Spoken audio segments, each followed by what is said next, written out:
الحمد لله نحمده ونستعينه ونستغفره ونؤمن به ونتوكل عليه ونعوذ بالله من شرور أنفسنا ومن سيئات أعمالنا من يهده الله فلا مضل له ومن يضلل فلا هادي له ونشهد أن لا إله إلا الله وحده لا شريك له ونشهد أن سيدنا مولانا محمدا عبده ورسوله صلى الله تعالى عليه وعلى آله وأصحابه أجمعين أما بعد قال الله تبارك وتعالى في كلامه المجيد أعوذ بالله من الشيطان الرجيم بسم الله الرحمن الرحيم قل هل يستوي الذين يعلمون والذين لا يعلمون قال النبي صلى الله عليه وسلم طلب العلم فريضة على كل مسلم أو كما قال عليه الصلاة والسلام صدق الله العظيم وصدق رسوله النبي الكريم ونحن على ذلك لمن الشاهدين والشاكرين والحمد لله رب العالمين رب اشرح لي صدري ويسر لي أمري واحلل عقدة من لساني يفقهوا قولي آمين برحمتك يا أرحم الراحمين والحمد لله رب العالمين. حضرات سامعین، اللہ جل شانہ کا لاکھ لاکھ شکر و احسان کہ اللہ جل شانہ نے ہمیں ایمان کی دولت سے نوازا اور جناب رسول کریم صلی اللہ علیہ وسلم کی امت کے اندر پیدا فرمایا، اور نبی کریم صلی اللہ علیہ وسلم کا لاکھ لاکھ شکر و احسان کہ آپ صلی اللہ علیہ وسلم نے دین کی باتوں کو ہم تک پہنچایا۔ قرآن کریم کی ایک آیت کا ایک جز اور ایک حدیث خطبے کے درمیان تلاوت کی گئی ہے۔ آیت اور حدیث کا تعلق علم سے ہے۔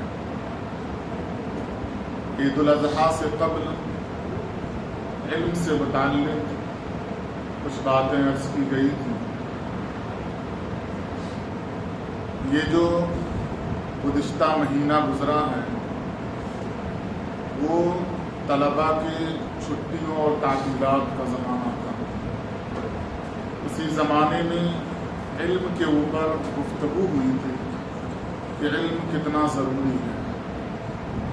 اب تعطیلات ختم ہوئی ہیں، چھٹیاں ختم ہوئی ہیں، نئے سرے سے اسکول شروع ہوا ہے، بچے تعلیمی اداروں کا رخ کیے ہیں، جا رہے ہیں۔ والدین کی سب سے بڑی خواہش یا شادی شدہ جوڑے کی سب سے بڑی خواہش ہوتی ہے اولاد، اور وہ اولاد یا ایسے اولاد کی خواہش ہوتی ہے کہ جو کامیاب تر، بہت زیادہ کامیاب، زندگی کے کسی مرحلے میں اولاد ناکام ہوتی نظر نہ آئے، ایسا ہر بندے کی خواہش ہوتی ہے۔ ہم اللہ تبارک و تعالیٰ کے بندے ہیں، اللہ تعالیٰ نے ہمیں پیدا کیا ہے، بھیجا ہے، اور ایمان کی وجہ سے اللہ تبارک و تعالیٰ سے وہ تعلق ہے جو غیر ایمان والوں کو اللہ تبارک و تعالیٰ سے کبھی نہیں ہو سکتا۔ فرما بردار اور نافرمان دو الگ الگ جماعتیں ہیں۔ جس طریقے سے فرما بردار اولاد سے والدین محبت کرتے ہیں، حد درجہ ان کی زندگی کے سنوارنے کی کوشش کرتے ہیں، ان کے لیے دعائیں کرتے ہیں، اسی طریقے سے نافرمان اولاد سے ناراض ہوتے ہیں، ان کی زندگی سنور جائے اس کے لیے وہ اس حد تک کوشش نہیں کرتے، دل سے وہ دعائیں ان کے لیے نہیں نکلتی۔ اللہ تبارک و تعالی کا معاملہ بھی بندوں کے ساتھ کچھ ایسا ہی ہے۔ فرما بردار بنتا ہے، فرما برداری میں زندگی گزار رہا ہے، محبوب بندہ اللہ کا ہے۔ غلطی ہو جائے اور اللہ تبارک و تعالیٰ کے سامنے پشیماں اور شرمندہ ہو جائے، اللہ تعالیٰ معاف کر دیتے ہیں۔ اس کے ترقی کے لیے، اس کے درجات کی بلندی کے لیے کبھی کبھی اللہ تبارک و تعالیٰ پریشانیاں نازل کرتے ہیں، تاکہ بھول چوک سے جو گناہ ہو جا رہا ہے، جو غلطی ہو جا رہی ہے، وہ غلطی اس پریشانی کی وجہ سے خود بخود معاف ہوتی جائے۔ ہر والدین کی یہ خواہش ہے، اور اسی خواہش کے نتیجے میں ہم اور آپ اپنی اولاد کو اسکول کا رخ کرواتے ہیں، تعلیمی اداروں کی طرف لے کر جاتے ہیں، تعلیم گاہ لے کر جاتے ہیں۔ بہت حد تک پیسے خرچ ہوتے ہیں، زندگی کا سکون چین مٹ جاتا ہے، اور وہ اولاد اگر اس دنیا کے اندر ناکام ہو جائے اور وہ ناکامی ہمارے سامنے ہو تو ہماری کمائی تو زیرو ہے کہ ہم نے اپنا چین سکون کھویا۔ جس اولاد کے لیے اللہ تبارک و تعالیٰ سے دعا کی، وہ اولاد ملی، محبت ہونے کے باوجود اپنے سے جدا کیا، پڑھایا لکھایا، نوجوان ہو جانے کے بعد اگر وہ ناکام ہو جائے تو ہم مایوس ہو جاتے ہیں، اور جب اولاد سامنے آتی ہے دکھ اور وہ زخم پھر گہرے ہو جاتے ہیں، ہرے ہو جاتے ہیں۔ آپ تصور کریں، اس دنیا کے بعد ایک اور دنیا ہے، اس دنیا کا کوئی خاتمہ نہیں ہے، ہمیشہ ہمیشہ رہنا ہے۔ یہ زندگی 60 سالہ 70 سالہ زندگی، 50-40 سالہ زندگی، 100 سالہ زندگی، کچھ ایسے لمحات ہمارے سامنے آئیں گے کہ اولاد ناکام ہے، ہم پریشان ہیں، ہم مشکلات کے اندر ہیں، ہم زخم خوردہ ہو جا رہے ہیں، ہمارا زخم ہرا ہو جا رہا ہے، پریشان ہو جا رہے ہیں، لیکن آنکھ بند ہو گئی، یہ دنیا کا تو خاتمہ ہو گیا۔ وہ اولاد ناکام ہے، کامیاب ہے، ہم سے اس کا کوئی تعلق نہیں رہا، لیکن جس دن قیامت قائم ہو جائے گی، فیصلے ہو جائیں گے، اگر والدین کے سامنے اسی اولاد کی ناکامی کا اللہ تبارک و تعالیٰ تذکرہ کر دیں گے، پھر کیا کیفیت ہوگی، کیا حالت ہوگی ہماری۔ اللہ تبارک و تعالیٰ نے اس دنیا میں اندھیرے سے نکالنے کے لیے، ظلمات سے نکالنے کے لیے اللہ کے نبی جناب محمد رسول اللہ صلی اللہ علیہ وسلم کو مبعوث کیا، اور جملہ استعمال کیا اللہ تعالیٰ نے لتخرج الناس من الظلمات الى النور۔ اور پورا عرب کا جو جغرافیہ ہے، پوری عرب کی جو کیفیت ہے، آپ اپنے سامنے رکھیں اور دیکھیں کہ اللہ سبحانہ و تعالیٰ فرما رہے ہیں، ہم نے محمد رسول اللہ صلی اللہ علیہ وسلم کو اس واسطے مبعوث کیا تاکہ ظلمت سے، اندھیرے سے نکال کر تمہیں روشنی کی طرف لے کر آ جائیں۔ کیا طریقہ تھا وہ اللہ تبارک و تعالیٰ نے پہلی وحی کے اندر بتایا، اقرأ بسم ربک الذی خلق۔ وہی نازل ہو رہی ہے، وہی علم نازل ہو رہا ہے، اللہ کے نبی صلی اللہ علیہ وسلم محنت کر رہے ہیں، جلدی جلدی اسے یاد کرنے کی کوشش کر رہے ہیں۔ اللہ تبارک و تعالیٰ نے قرآن کریم کے اندر آیت نازل کی، لا تحرک بہ لسانک لتعجل بہ ان علینا جمعہ وقرآنہ ثم ان علینا بیانہ۔ اللہ تعالیٰ نے فرمایا اتنا جلدی کرنے کی ضرورت نہیں ہے، علم کا دل کے اندر بٹھا دینا یہ ہمارا کام ہے، پھر وقت پر زبان سے نکلوا دینا یہ ہمارا کام ہے۔ لیکن یہی قرآن ہے، اسی قرآن کے اندر خود جناب محمد رسول اللہ صلی اللہ علیہ وسلم کو حکم دیا گیا کہ آپ اللہ تعالیٰ سے دعا کریں، وَقُلْ رَبِّ زِدْنِي عِلْمًا، آپ کہیں کہ اللہ ہمارے علم کے اندر زیادتی کیجیے اور ہمارے علم کے اندر اضافہ کیجیے۔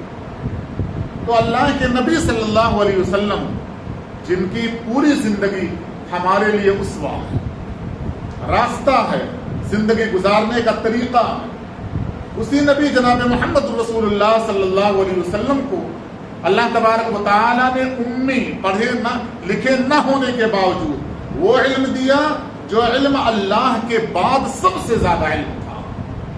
جتنے بھی انبیاء آئے اپنے زمانے میں سب سے زیادہ جاننے والے تھے. ان تمام انبیاء کرام سے زیادہ علم اللہ سبحانہ و تعالی نے جناب محمد رسول اللہ صلی اللہ علیہ وسلم کو عطا کیا تھا، دیا تھا. اور جو چیز عطا کی جاتی ہے خود اللہ عطا کر رہا، اللہ دے رہا ہے، اس چیز کے اندر کمی تو نہیں ہو سکتی.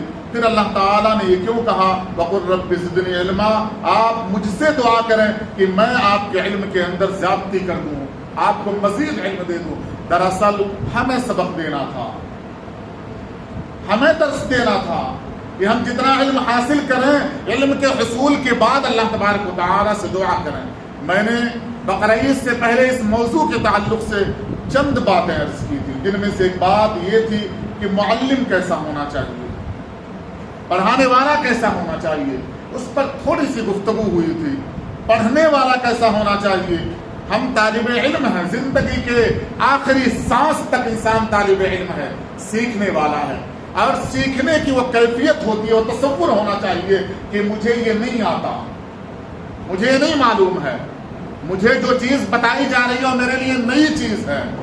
اور جب بندہ طالب علم بن کر کسی چیز کو حاصل کرتا ہے تو اس کا دل وسیع ہوتا، کھلا ہوا رہتا ہے. وہ تمام چیز کو اپنے اندر سمو لینا چاہتا ہے، اپنے اندر اتار لینا چاہتا ہے. اس واسطے آپ دیکھیں گے احادیث کے ذخیرے میں اللہ کے نبی جناب محمد رسول اللہ صلی اللہ علیہ وسلم صحابہ کرام سے سوال کرتے تھے، اور سوال اتنا آسان ہوتا تھا جس کا جواب تمام صحابہ کو معلوم تھا. اس کے باوجود صحابہ کرام یہ فرماتے تھے اللہ اور اللہ کے رسول کو زیادہ علم ہے، زیادہ جانتے ہیں. اور تصور یہ دیا تھا کہ ہمیں یہ خیال آیا شاید ہمارا جو علم ہے اس سے زیادہ کوئی چیز یا یہ چیز بدل دی گئی ہو اللہ کے نبی صلی اللہ علیہ وسلم کی طرف سے. اس واسطے ہم نے یہ کہہ دیا اللہ و رسولہ اعلم، اللہ اور اس کے رسول زیادہ جاننے والے ہیں. تو طالب علم کی خاصیت ہونی چاہیے کہ جب وہ کوئی چیز سنے تو اپنے استاد سے اس طرح سے سنے جیسے اسے اس کے بارے میں علم نہیں ہے. علم تھا، اس کے باوجود جب وہ سنے گا تو اس کے اندر اللہ تبارک و تعالیٰ وہ گہرائی عطا فرمائیں گے، وہ فہم اور سمجھ عطا فرمائیں گے. جو فہم اور سمجھ اعتراضیہ جملہ، اعتراضیہ ذہن بنا کر جب سیکھا جاتا ہے، وہ فہم اللہ کے نبی صلی اللہ علیہ وسلم نے فرمایا اللہ تعالیٰ عطا کرنے والے نہیں. حجۃ الوداع میں آپ صلی اللہ علیہ وسلم نے سوال کیا کہ آج کا دن کون سا ہے؟ یوم النحر تھا، عید الاضحیٰ کا دن تھا. صحابہ کرام نے یہ کہا کہ ہمیں نہیں معلوم، اللہ اور اس کے رسول زیادہ جانتے ہیں. پھر آپ نے فرمایا کیا یوم النحر نہیں ہے؟ تو صحابہ کرام نے کہا کہ ہم نے خیال کیا تھا کہ شاید آج کے دن کو یا آج کے دن کے نام کو تبدیل کر دیا جائے گا.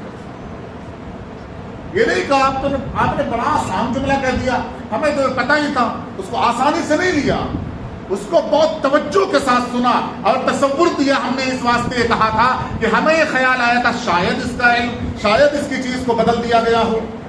تو طالب علم کو اللہ کے نبی صلی اللہ علیہ وسلم اور صحابہ کرام کا اسوہ یہ درس دیتا ہے کہ جب آپ کوئی چیز سیکھنے کے لیے جائیں، استاد کون ہے وہ آپ مد نظر رکھیں اور یہ سوچیں کہ اس سے زیادہ میں نہیں جانتا ہوں. یہ جو پڑھائے گا، یہ جو بتائے گا وہ بڑا اعلیٰ درجے کا بتائے گا، اور محنت اس کے ساتھ ساتھ شرط ہے، اور اس کے ساتھ اللہ تبارک و تعالیٰ سے دعا.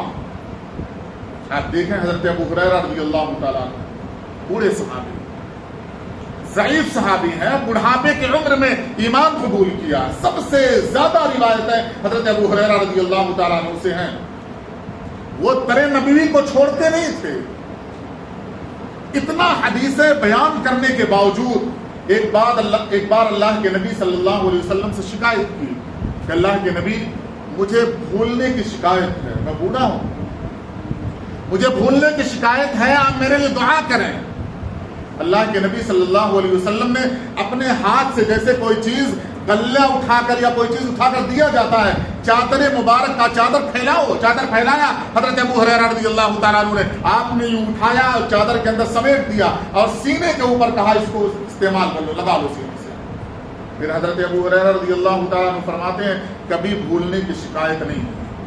علماء نے درس دیا کہ استاد کا یہ اثر ہے، یہ اللہ کے نبی ہونے کی حیثیت نہیں تھی، واقعی اللہ کے نبی صلی اللہ علیہ وسلم ہیں، لیکن یہاں استاذی ہونے کی بنیاد پر، ایک رشتہ ہونے کی بنیاد پر اپنے استاد سے کہا تھا میرے لیے دعا کریں، اور وہ ساری کیفیت اب سے پہلے گزر چکی تھی کہ حضرت ابو ہریرہ مسجد نبوی کے اندر بے ہوش ہو چکے ہیں کئی بار۔ کیوں بے ہوش ہوئے ہیں؟ صرف علم کے حصول کے لیے، کہ اگر باہر جاؤں گا، کھانا کھانے کے لیے جاؤں گا، کچھ کھانے جاؤں گا، شاید اللہ کے نبی صلی اللہ علیہ وسلم کو علم پیش کر دیں اور ابو ہریرہ کا کام محروم ہو جائے۔ وہ ساری کیفیتیں آپ صلی اللہ علیہ وسلم نے دیکھی تھی، اور وہ تڑپ دیکھا جب کہ اتنی کیفیت، اتنی محنت، اس کے باوجود ایک طرف ہے کہ میں بھول جا رہا ہوں، تو آپ صلی اللہ علیہ وسلم نے بحیثیت استاد حضرت ابو ہریرہ رضی اللہ تعالیٰ عنہ کے لیے دعا کی۔ اس کا نتیجہ ہے کہ آپ روایت حدیث اٹھا کر دیکھ لیں، سب سے زیادہ آپ کو حدیثیں ملنے والی ہیں حضرت ابو ہریرہ رضی اللہ تعالیٰ عنہ سے۔ یہ جب طریقہ اپنایا گیا تھا، اللہ تبارک و تعالیٰ نے بڑی بلندی عطا کی تھی۔ عبد الرحمن ابن قاسم امام مالک رحمۃ اللہ تعالی علیہ کے ایک شاگرد ہیں، مصر کے رہنے والے ہیں۔ وہ اپنا واقعہ بیان کرتے ہیں کہ میں موطا، امام مالک رحمۃ اللہ علیہ تعالی کی کتاب، امام بخاری کی بخاری لکھنے سے پہلے سب سے صحیح ترین حدیث کی کتاب موطا امام مالک مانی جاتی تھی۔ قرآن کے بعد حدیث یہ سب سے صحیح ترین کتاب تھی۔ امام بخاری نے بخاری لکھی، اس کا درجہ اونچا ہو گیا۔ تو عبد الرحمن بن قاسم فرماتے ہیں میں موطا امام مالک پڑھتا تھا اور بڑی محبت کے ساتھ پڑھتا تھا۔ مجھ سے کسی نے بتایا کہ آپ جس کتاب کو پڑھ رہے ہیں اس کے لکھنے والے مدینہ کے اندر موجود ہیں۔ فرماتے ہیں مجھے بڑی تڑپ پیدا ہوئی کہ میں علم حاصل کروں امام مالک رحمۃ اللہ تعالی علیہ سے۔ شادی ہو چکی تھی؟ نہیں شادی ہوئی تھی۔ اپنے بیوی کے پاس گئے، کروٹیں بدل رہے ہیں۔ بیوی نے پہچان لیا، بے چینی، کہا کیا بات ہے؟ کہا جو کتاب روزانہ میں مصر میں پڑھتا ہوں، اس کتاب سے بڑی عقیدت، بڑا لگاؤ ہے، اس کتاب کے مصنف موجود ہیں، میری خواہش ہے میں ان سے جا کر پڑھوں، لیکن میرا رشتہ تم سے ہو گیا ہے، تمہاری اجازت کے بغیر میں مصر سے نہیں جا سکتا۔ بیوی نے اجازت دے دی، چلے بڑا لمبا سفر کیا، مدینہ آئے، امام مالک رحمت اللہ علیہ کے درس میں بیٹھے۔ مورخین نے لکھا کہ 17 سال تک عبد الرحمن بن قاسم امام مالک رحمت اللہ علیہ کے درس میں بیٹھے رہ گئے۔ بادیاں امام مالک رحمت اللہ تعالی علیہ کی انہیں غلام سمجھتی تھی۔ امام مالک رحمت اللہ علیہ تعالی 17 سال کا عرصہ گزر گیا۔ خط لکھ دیا اپنے بیوی کو کہ اتنا مزہ آ رہا ہے حدیث پڑھنے میں، اتنا علم کے اندر بخار پیدا ہو رہا ہے کہ میری خواہش ہے میں اور پڑھوں، لہذا تمہیں اجازت ہے، تم رشتے نکاح میں رہنا چاہو تو رہو، ورنہ تم علیحدگی اختیار کر سکتی ہو۔ 17 سال کے بعد ایک نوجوان آیا حج کے لیے، امام مالک رحمت اللہ تعالی علیہ کے درسگاہ میں آیا اور اس نے پوچھا کیا تم میں عبد الرحمن ابن قاسم ہیں مصر کے؟ سارے لوگ پلٹ کر دیکھنے لگے۔ امام مالک رحمت اللہ تعالی نے اشارہ کیا، یہ ہے۔ وہ شخص کھڑا ہوا، عبد الرحمن ابن قاسم کھڑے ہوئے اور اس نوجوان نے کچھ کان میں کہا۔ آپ واقعہ اٹھائیں، آنکھ سے آنسو جاری ہو جاتا ہے۔ عبد الرحمن ابن قاسم رونے لگے۔ ان کے رونے کی وجہ سے مورخین نے لکھا پورا مجمع رو رہا تھا۔ امام مالک رحمت اللہ تعالی علیہ نے پوچھا بات کیا ہے؟ سب نے سوچا شاید کسی کا انتقال ہوا ہوگا۔ تو عبد الرحمن ابن قاسم نے فرمایا یہ میرا بیٹا ہے۔ جس وقت اپنے بیوی کو چھوڑ کر میں آیا تھا، میری بیوی امید سے تھی، آپ کے پاس پڑھنے کے لیے آیا، یہ لگاؤ پیدا ہوا، یہ محبت پیدا ہوئی اور طلب علم کی پیدا ہوئی کہ میں واپس نہ جا سکا، یہ نوجوان ہو گیا، حج اس پر فرض ہوا۔ تو اس کی والدہ نے کہا تھا کہ جب مدینے میں جانا تو جا کر امام مالک کے درسگاہ میں اعلان کرنا، تمہارے باپ سے تمہاری ملاقات ہو جائے۔ یہ علم کی تڑپ تھی، یہ محنت تھی، تب اللہ تبارک و تعالی نے وہ علوم عطا کیے۔ آج ہم اپنی اولاد کو دیکھ لیں، علم محنت طلب کرتا ہے، علم محنت چاہتا ہے۔ صحابہ کرام کو جو علوم ملے تھے، آپ علماء محدثین کے تبصرے کا آپ مطالعہ کریں تو آپ حیران رہ جائیں گے، کوئی لفظ انہیں نہیں مل رہا تھا کہ شاگردوں کی شاگردی کا تذکرہ کیسے کیا جائے۔ وہ ادب، وہ تربیت آپ صلی اللہ علیہ وسلم کے درسگاہ میں بیٹھے ہوئے صحابہ کرام کی کیفیت کا تذکرہ کیسے کیا جائے، کوئی لفظ نہیں مل رہا تھا، کوئی مجلس کا تذکرہ نہیں مل رہا تھا. فرمایا ایسے بیٹھے رہا کرتے تھے جیسے تمام صحابہ پر پرندے بیٹھے ہوں، حرکت کریں گے وہ پرندے اڑ جائیں گے. یہ کیفیت تھی کہ ہلتے بھی نہیں تھے ادب کی وجہ سے. علم یوں نہیں ملتا، علم یوں نہیں ملتا. اللہ کے نبی صلی اللہ علیہ وسلم نے فرمایا اللہ تبارک و تعالی نے مجھے ادب مؤدب بنا کر بھیجا، ادب کا پیرایا بنا کر بھیجا ہے، اور علم سکھا کر بھیجا ہے. ادب دے کر بھیجا ہے، علم سکھا کر بھیجا ہے. یہ دونوں چیزیں علم سیکھنی پڑے گی، ادب کو حاصل کرنا پڑے گا. جب تک دو چیزیں نہیں آئیں گی علم حاصل ہونے والا نہیں ہے. آج آپ پورے اپنے اولادوں کی کیفیت اٹھا کر دیکھ لیں، میں یہاں میری اولاد ہو یا آپ کی اولاد ہو، اسے اپنے استاد سے ہمیشہ شکایت، بلکہ بارہا دیکھا گیا ہے کہ اولاد اپنے لیکچرر کو گالی دیتی، اپنے ٹیچر کو گالی دیتے ہیں. جو اولاد اپنے استاد کو گالی دے وہ قوم کبھی سدھر نہیں سکتی. ادب سکھائیں. تعلیم کے ساتھ تربیت کا وہ جوڑ ہے جو انسان کی پرچھائی کا ہوا کرتا ہے. انسان چل رہا اس کا سایہ جس طریقے سے چلتا ہے، اگر علم ہے تو اس کا سایہ تربیت کی شکل میں اس کے ساتھ چلنا چاہیے. اور تربیت کا طریقہ آدمی چل رہا ہو، کسی کی اولاد چل رہی ہو، لوگ تصور کرنے لگے یہ کس کی اولاد ہے، بھائی اس کا باپ کون ہے، مجھے تلاشنا ہے، مجھے دیکھنا ہے کہ اس کا باپ کتنا نیک ہوگا کہ اس کی اولاد کتنی نیک ہے. علماء کرام نے ایک اصول بتایا ہے، تربیت کا بڑا نرالا اصول ہے. آپ جیسا اپنی اولاد کو بنانا چاہتے ہیں ویسا خود بن جائیں، اور بڑا آسان ہے، بڑا آسان ہے. آپ دیکھیں، آپ مجلس میں بیٹھ کے گھر میں جس کی شکایت کریں گے اولاد باہر جا کر اسی کی شکایت کرے گی. وہ ادب ہوگا، وہ تربیت ہو رہی ہے. آپ کسی سے سلام نہیں کرتے، آپ کی اولاد سے سلام نہیں کرتے. آپ کسی سے چڑھتے ہیں، فطرتاً آپ کی اولاد اس سے چڑھے گی. یہ تربیت ہو رہی ہے، اس کا علم سے کوئی تعلق نہیں. ہم یہ جانتے ہیں کہ تربیت کا تعلق علم سے ہے، علم سے نہیں ہے. علم ایک الگ چیز ہے، تربیت الگ چیز ہے. علم چند لمحوں میں آپ کو آ جائے گا، تربیت کے لیے زمانہ لگے گا. آپ اور ہم یہ چاہتے ہیں کہ میری اولاد چند گھنٹے اسکول میں چلی گئی، وہ مربی ہونی چاہیے، تربیت یافتہ ہونا چاہیے. نہیں بن سکتی. اسے کتابوں کا علم تو ہو جائے گا، اسے چند فارمولے تو آ جائیں گے، اسے بات کرنے کا سلیقہ آ جائے گا، لیکن رہن سہن زندگی کا نہیں آئے گا. تو تربیت نہیں آئے گی، طریقہ نہیں آئے گا، اسے بات کرنے کا سلیقہ نہیں آئے گا، کیسے گفتگو کی جائے گی، وہ تمام چیزیں اس کے اندر نہیں آئیں گی. آپ اٹھا کر تاریخ دیکھ لیں، وقت کا بادشاہ ہارون رشید ہے، اس نے اپنے اولادوں کو، دو اولادوں کو ایک استاذ کے زیر تربیت، زیر تعلیم رکھا، اور اپنے وزیر کو نگرانی کے لیے رکھا کہ دیکھو میری اولاد صحیح سے پڑھتی ہے یا نہیں پڑھتی. اس وزیر نے ایک واقعہ اور روزانہ رپورٹ لیا کرتا تھا. ہم بھی یہ کر سکتے ہیں، گھر میں بتا دیں، پردے کے ووٹ میں دیکھتے رہنا، یا اسکول میں جاتے رہیں کبھی کبھی دیکھ لیں کہ ہماری اولاد اپنے استاذ کے ساتھ کیا کرتی ہے، پڑھتی ہے نہیں پڑھتی ہے، کچھ اسے آتا ہے یا نہیں آتا ہے. تو وزیر نے رپورٹ دیا کہ آج بڑا اچھوتا معاملہ، اچانک بڑا اچھوتا معاملہ پیش آ گیا. دونوں آپ کے بیٹے لڑ رہے ہیں ایک بات پر کہ استاذ کا جوتا میں اٹھاؤں یا تم اٹھاؤ. اور بڑے بحث و مباحثے کے بعد اس بات پر اتفاق ہوا کہ جوتا میں اٹھاؤں گا، جوتا تم اٹھاؤ.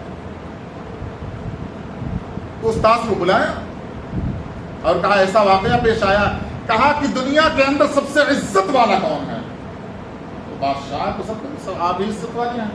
ابھی مجھ سے کوئی سوال کرے، مجھ سے جو بڑا ہوگا کہ آپ ہی عزت والے ہیں، چاہے بعد میں کہوں یہ کیا عزت والا ہے. بادشاہ سے کہا آپ عزت والے ہیں. بادشاہ نے کہا کہ نہیں، آپ عزت والے ہیں. کیوں؟ جن دو میرے بیٹے کو آپ پڑھا رہے ہیں، کل یہ جا کر بادشاہ بنیں گے. جو مستقبل کا بادشاہ ہے وہ آپ کی جوتیاں اٹھا رہا ہے. یہ علم کی بنیاد پر آپ سب سے زیادہ عزت والے ہیں. اسی بادشاہ کا واقعہ ہے. ایک بار وضو کے لیے پانی ایک نوجوان، ان کا بیٹا گرا رہا ہے اور استاذ پاؤں دھو رہے ہیں. ہارون رشید سامنے آیا اور اس نے ان کے استاد سے کہا کہ یہ آپ نے غلط کیا ہے، آپ میرے بیٹے سے کہیں ایک ہاتھ سے تم پانی ڈالو، دوسرے ہاتھ سے پاؤں دھو۔ یہ ادب ہے، یہ وقت کا بادشاہ سکھا رہا ہے، ہم اور آپ نہیں سکھاتے۔ ایک آخری بات جو معاشرے سے تعلق رکھتی ہے، گزشتہ جمعہ مجھے بولنا تھا، وقت ختم ہو گیا تھا، آج بھی وقت زیادہ ہی ہو گیا ہے، لیکن 1 منٹ کے اندر بات کروں۔ اللہ کے نبی صلی اللہ علیہ وسلم نے ہمارا تعارف مسلمان کی حیثیت سے بتایا اور فرمایا کہ ہمارے وجود سے کسی کو تکلیف نہیں ہونی چاہیے۔ ہم مسلمان ہیں، اگر ہم مسلمان ہیں تو ہمارے وجود سے کسی کو تکلیف نہیں ہونی چاہیے۔ المسلم من سلم المسلمون من لسانہ ویدہ، یہ 2 ایسے اعضاء ہیں جن سے بندے کو بہت زیادہ تکلیف ہوتی ہے، زبان سے کہ کوئی ایسی بات کہہ دیا جس کی وجہ سے دل چھلنی ہو گیا یا ہاتھ سے تکلیف دے دیا۔ 2 عضو کو اللہ کے نبی صلی اللہ علیہ وسلم نے اشارہ الفاظ کے دائرے میں رکھ کر فرمایا، نہ ہاتھ سے تکلیف ہو نہ زبان سے تکلیف ہو۔ آپ مسلم محلوں کے سروے کر لیں، بچے گلیوں میں کھیلتے ہوئے نظر آئیں گے، انہیں کوئی پرواہ نہیں ہوتی کوئی جا رہا ہے یا نہیں جا رہا ہے۔ معراج کے واقعے میں آپ صلی اللہ علیہ وسلم نے دیکھا تھا کہ ایک آدمی نکڑ پر بیٹھا ہوا ہے جو دوسروں کے کپڑے کو نوچ رہا ہے۔ عزتوں کو تار تار کرنے والے یہ لوگ ہیں۔ آج اتنا چھوٹا آپ کا بیٹا ہے یا اتنی چھوٹی بیٹی ہے، اگر یہ راستے پر کھیل کر دوسروں کو تکلیف دے سکتے ہیں تو یہ تربیت ہو گئی، یہ تربیت ہو گئی۔ کل وہ بڑا ہوگا تب بھی یہی حرکت کرے گا اور پورا محلہ اس سے پریشان رہے گا۔ آج وہ آپ کے ہاتھ میں ہے، کل وہ آپ کے ہاتھ سے نکل چکا ہوگا۔ لیکن یاد رکھیں، جس طریقے سے صدقہ جاریہ میں ثواب جاریہ ہوا کرتا ہے، اس طریقے سے گناہ کے معاملے میں عذاب جاریہ بھی ہوتا ہے، وہ آپ اپنے ہاتھ میں رکھتے ہیں۔ آپ اپنی اولاد کو اگر تکلیف کا باعث محلے میں بنا رہے ہیں، آنے جانے والوں کے لیے تکلیف دہ بنا رہے ہیں، تو آپ دنیا سے چلے جائیں گے، یاد رکھیں اس کا خمیازہ مرنے کے بعد بھی آپ کو بھگتنا ہوگا۔ اللہ تبارک و تعالیٰ سے دعا، اللہ علیہ سلیم عطا۔